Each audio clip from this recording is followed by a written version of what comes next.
When someone disrespects you, they're not making a mistake. They're sending a message.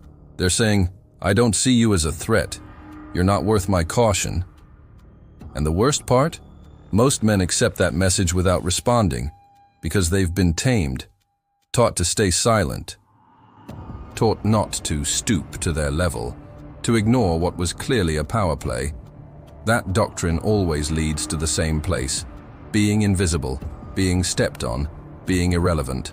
What you don't reject becomes what you deserve, and what you accept once, you invite again. Where they feel rage, you see opportunity. Where they react with pride, you've already laid the trap.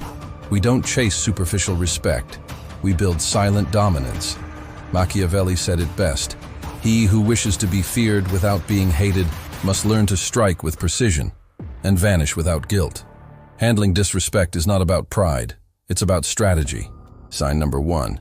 You feel the adrenaline, but you don't act. When someone tries to humiliate you, most people act on impulse. You don't, because you understand this. The one who reacts loses the frame, loses control, loses respect. True power is observing without moving.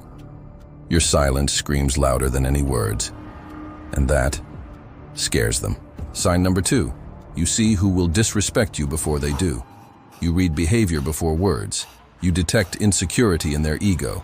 You recognize hidden cries for validation, and behind their arrogance, you see weakness. You see patterns, not emotions. That's why you anticipate, you wait, and you turn their attack into a strategic mistake. Sign number 3. You use indifference like a knife. You don't confront. You don't argue. You don't beg for respect. You let them tire themselves out, talking to the void. Your coldness isn't a lack of emotion, it's calculation. You plant doubt, uncertainty, ambiguity. That destroys more than any shout. Sign number 4. You become unpredictable when disrespected. Sometimes absolute coldness, other times a silent smile. And without warning, you vanish. Not because you flee, but because you turn absence into psychological pressure.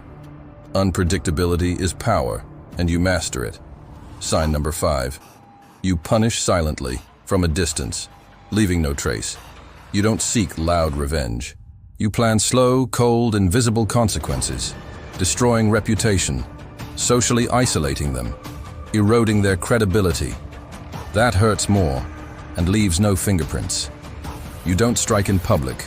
You build in the shadows. And when they collapse, no one knows it was you. Sign number 6. You never forget. Forgiveness isn't in your manual. Neither is emotional reaction. You take notes. You record. And you strike when it creates maximum impact, because respect is protected by memory. They can underestimate you once, twice. That's your responsibility. Sign number 7. Your presence alone commands respect. You don't need to raise your voice. You don't need to prove anything. Your posture, your gaze, your calm, neutral energy. It all says what needs to be said. You don't play with me. And if someone crosses the line, they'd better be ready to find out what it means to touch the forbidden. Because the darkest way to handle disrespect is not to scream, not to react, not to expose yourself. It's to turn the offense into a message, not to protect your ego, but to build your legend. Real respect is not asked for. It's not negotiated. It's imposed, claimed with strategy, with presence, with absolute silence.